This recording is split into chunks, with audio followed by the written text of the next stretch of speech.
1 Pedro capítulo 2, versículo 18 a 25, que nos diz: Escravos, sujeitai-vos a vossos senhores com todo o respeito, não apenas aos bons e sensatos, mas também aos perversos. Pois é louvável que, por causa da sua consciência para com Deus, alguém suporte constrangimentos e sofra injustamente. Porquanto que mérito há em ter de suportar castigos recebidos porque haveis praticado mal? Entretanto, se suportais sofrimento quando fazeis o bem, isso é digno de louvor diante de Deus. Para essa obra fostes chamados, pois Cristo também sofreu por vós, legando-vos também este exemplo, a fim de que sigais os seus passos. Ele não cometeu pecado algum, nem qualquer engano foi encontrado em sua boca. Quando insultado, não revidava. Quando sofria, não fazia ameaças, mas entregava-se àquele que exerce plena justiça em seu juízo. Ele levou pessoalmente todos os nossos pecados em seu próprio corpo sobre o madeiro, a fim de que morrêssemos para os pecados e então pudéssemos viver para a justiça. Por intermédio das suas feridas fostes curados. Afinal, vivíeis como ovelhas desgarradas, porém agora fostes convertidos ao pastor e bispo de vossas almas. Muito bem, quero lembrar a todos do contexto pela qual a carta foi escrita. Os irmãos da igreja estavam sofrendo perseguições sob a fúria do imperador romano Nero, sendo acusados falsamente, passando privações, muito tipo de sofrimento. Os crentes que eram servos não estavam livres de servir aos seus senhores, mas estavam livres da escravidão ao pecado. Embora seus senhores pudessem não ser cristãos, isso não permitia que os servos fossem desrespeitosos ou preguiçosos. Eles precisavam se lembrar de que o seu senhor definitivo era o próprio Deus. Estas pessoas não eram servos permanentes, tampouco eram maus servos. As suas posições eram semi-permanentes. Elas não tinham liberdade legal, liberdade econômica, mas eram frequentemente pagas pelos seus serviços e podiam esperar vir a comprar a sua liberdade. Pedro continua o seu ensinamento, o seu argumento sobre um comportamento louvável a Deus. E no verso 18, escravos, sujeitai-vos a vossos senhores com todo respeito, não apenas aos bons e sensatos, mas também aos perversos. Pedro já tinha ordenado que os crentes aceitassem a autoridade e se sujeitassem. Aqui ele se dirige especificamente aos cristãos que eram servos em casas pagãs. A palavra grega significa um servo de uma família. Pedro convocou estes servos a se sujeitarem a seus senhores, o que significa que eles deveriam cooperar, ser leais e obedecer voluntariamente aos seus senhores. Como o apóstolo Paulo, Pedro não condenava nem tolerava a escravidão. Tentar rebelar-se contra o sistema somente atrairia a ira do poderoso Império Romano e prejudicaria a causa do Evangelho. Os apóstolos sugeriam que os crentes vivessem de acordo com o sistema, esperando poder transformá-lo, para o que eles deveriam, primeiramente, ter a sua própria vida transformada através da salvação em Jesus Cristo. Para isso, demonstrar um bom comportamento. Consequentemente, Pedro ordenava que os escravos cristãos simplesmente servissem bem e mostrassem respeito, submissão, não apenas aos senhores cristãos, ou aqueles que eram bons, aqueles que eram humanitários, mas também aos senhores que eram maus. A graça de Deus seria necessária para que os escravos cristãos servissem lealmente, fielmente e obedientemente a um senhor assim. Pedro encorajava a lealdade e a perseverança mesmo diante de um tratamento injusto. Sujeitem-se a vossos senhores com todo respeito, não apenas aos bons e sensatos, mas também aos perversos. Pois é louvável que, por causa da sua consciência para com Deus, alguém suporte constrangimentos e sofra injustamente. Muitos dos leitores desta carta de Pedro, escravos, que tinham se tornado cristãos, saberiam muito bem o que significava sofrer agravos, padecendo injustamente. Ou como diz aqui na King James, suportar constrangimentos e sofrer injustamente. Seria agradável a Deus que esses cristãos confiassem nele ao sofrerem a dor, referindo-se à aflição mental, não física, não agressão física, mas causada por sofrimentos injustos. E a expressão da King James é bem colocada: suportar constrangimentos. Ser paciente por causa da sua consciência significa que quando eles sofriam, eles, os escravos da época, estavam se lembrando do cuidado e do amor que Deus tinha por eles, mesmo em meio a constrangimentos, a sofrimentos, a agravos injustos. Eles se concentravam no fato de que estavam sofrendo injustiças como Cristo tinha sofrido injustiça, e sabiam que um dia Deus iria corrigir tudo o que estava errado. Isto lhes dava a atitude adequada, capacitava a sua perseverança e evitava que a sua atitude fosse uma mera aceitação passiva. Eles praticavam o Evangelho. Estes detalhes, eles são completamente cristãos. Por mais que pareça pequeno, insignificante e vulgar, isso glorifica a Deus. Estes pequenos gestos, estas pequenas atitudes que muitas vezes passam desapercebido por nós, são reflexo de uma pessoa que foi realmente convertida e recebeu a graça de Deus em Cristo. Porquanto que mérito há em ter de suportar castigos recebidos porque haveis praticado mal?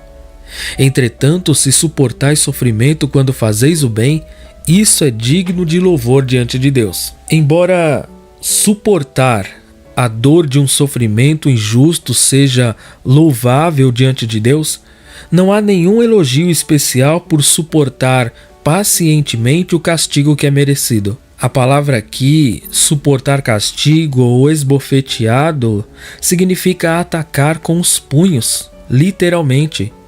Os escravos cristãos que suportavam pacientemente o sofrimento quando nada tinham feito para merecê-lo, agradariam a Deus.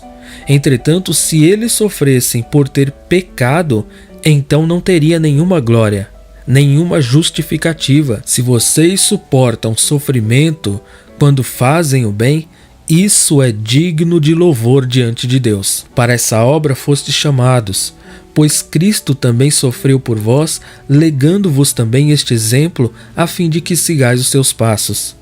Porque os crentes são chamados para sofrer, porque tal sofrimento também foi suportado por Cristo.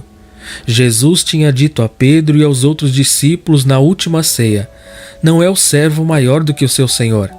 Se a mim me perseguiram, perseguirão a vocês também. Isso está lá em João 15, verso 20. Quando nós sofremos pacientemente a injustiça, estamos seguindo o exemplo supremo que nós temos em nosso Senhor Jesus Cristo. E como diz Pedro, a fim de que sigais os seus passos ou as suas pisadas. Aqui significa ter a completa paz e confiança que Jesus tinha em Deus Pai. Cristo deu aos cristãos um exemplo de como eles devem encarar a injustiça e a perseguição, como eles devem suportar o sofrimento. O apóstolo Pedro definiu Jesus como o modelo que nós cristãos devemos seguir. Certamente o seu exemplo teria consolado enormemente os cristãos que em breve seriam perseguidos pela sua fé, que sofreriam os agravos, a fúria de Roma, e eles deveriam enfrentar a injustiça dos maus senhores ou de outras autoridades com suprema dignidade, confiando no controle de Deus. Afinal de contas, Deus lhes deu a vida. E Jesus ensinou sobre o não ter medo de homens. Deus guarda o seu povo, Deus cuida do seu povo em meio ao sofrimento. Verso 22, ele não cometeu pecado algum, nem qualquer engano foi encontrado em sua boca. Pedro aqui está citando a profecia de Isaías 53:9 sobre o sofrimento do Messias que viria. O sofrimento de Jesus foi completamente injusto, porque ele não cometeu pecado, nem na sua boca se achou engano. Não havia razão para tê-lo condenado à morte. Até mesmo Pilatos enxergou isso, a sua esposa também. E Pedro sabia por experiência própria que Jesus era o Cordeiro de Deus, era perfeito, imaculado. Ele tinha vivido e viajado com Jesus durante 3 anos. Os relacionamentos mais próximos geralmente revelam o que há de pior na pessoa, seus defeitos de caráter. Mas Pedro tinha visto a veracidade das palavras do profeta. Não havia pecado em Cristo, não havia engano nele.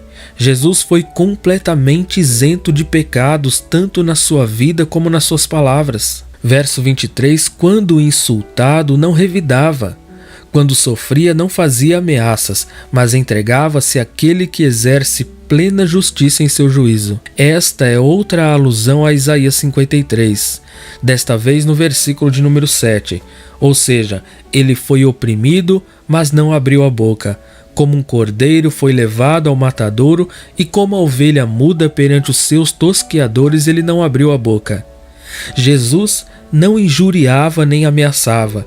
Ele não revidava, ele não ofendia quando era ofendido. Como deve ter sido tentador expor ou denunciar os mentirosos no seu julgamento, descer da cruz em uma grande demonstração de poder ou castigar seus inimigos com a ira de Deus. Jesus é Deus. Ele mesmo diz lá no jardim: se eu quisesse, eu pediria ao Pai e ele me enviaria mais de 12 legiões de anjos. Mas Jesus entregava-se a Deus. Entregava-se àquele que sempre julga retamente, justamente. Jesus sofreu pacientemente como um cordeiro porque sabia que Deus Pai teria uma última palavra. Jesus considerava Deus Pai soberano, de modo que ele colocou o resultado da sua vida nas mãos do Pai. Jesus não revidava, Jesus não ameaçava, não retalhava, mas, como diz Pedro, entregava-se àquele que exerce plena justiça em seu juízo. Nós podemos confiar nossos sofrimentos e a nós mesmos nas mãos de Deus, nosso Pai. Saber que no final Deus irá corrigir tudo aquilo que está errado é um grande consolo para nós que estamos sofrendo e também nos ajuda a reagirmos corretamente e em meio a tantos sofrimentos. Verso 24, ele levou pessoalmente todos os nossos pecados em seu próprio corpo sobre o madeiro, a fim de que morrêssemos para os pecados, e então pudéssemos viver para a justiça. Por intermédio das suas feridas, fostes curados. Estas frases também são citações de Isaías 53. Somente o próprio Cristo, o Filho de Deus, que é absolutamente sem pecado nenhum, poderia levar os nossos pecados sobre o madeiro, sobre a cruz. Jesus recebeu a pena de morte pelo pecado, morrendo em nosso lugar para que nós não tivéssemos que sofrer o castigo que merecemos. Em uma transação que nós não conseguimos compreender, que está acima da nossa compreensão, da nossa alçada, Deus colocou os pecados do mundo sobre Jesus Cristo. Para quê? Para que, mortos para o pecado, como diz Pedro, pudéssemos viver para a justiça. Jesus trocou o nosso fardo de pecado pelo seu fardo de justiça. Nele fomos justificados. Nele fomos aceitos pelo Pai. E pelo fato de todos os nossos pecados terem sido perdoados, nós estamos reconciliados com Deus. Todos aqueles que creem em Jesus Cristo como Salvador podem ter esta nova vida e viver em união com Ele. Nossos maus desejos, nossos maus hábitos, nossa escravidão ao pecado, nosso amor pelo pecado morreram com Jesus Cristo na cruz. E nele nós ressuscitamos para uma vida nova, para viver em novidade de vida. Isto é chamado expiação substitutiva. Ele morreu em nosso lugar para que hoje pudéssemos viver para Deus. Jesus Cristo morreu como nosso substituto. Suas feridas curaram as nossas. E verso 25, afinal, vivíeis como ovelhas desgarradas, porém agora fostes convertidos ao pastor e bispo das vossas almas. Este versículo também ecoa as palavras de Isaías 53. Éreis como ovelhas desgarradas. As ovelhas precisam da proteção constante de um pastor. Caso contrário, elas se desgarrarão, sem senso de orientação e até mesmo correndo perigos. As pessoas podem ser assim, peregrinando pela vida em qualquer direção em que as circunstâncias as levem. Mas isto era assim no passado. Mas Pedro agora diz: fostes convertidos ao pastor e bispo de vossas almas.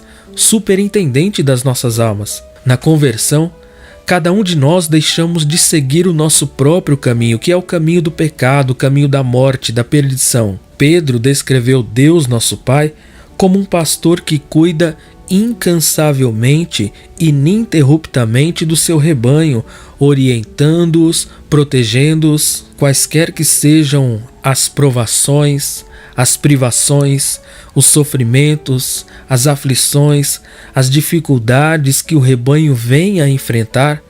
O nosso pastor sempre estará ao nosso lado.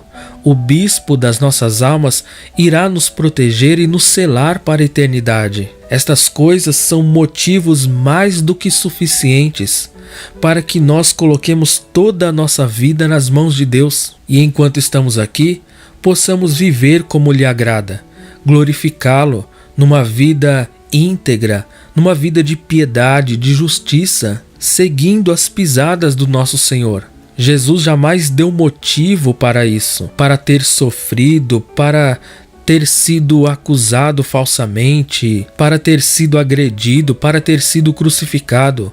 Mas isto foi plano de Deus, para que nós pudéssemos, na morte de Cristo, ser reconciliado com o nosso Pai. E agora devemos seguir a pisada do nosso Senhor, imitá-lo, glorificar a Deus como Cristo o glorificou aqui por meio da obediência, da submissão. Não somos mais escravos do pecado, somos livres, servos de Deus livres para servi-lo e glorificá-lo. Que Deus nos conceda a graça para colocar em prática a sua palavra a fim de glorificá-lo e cada dia mais parecer com Jesus Cristo.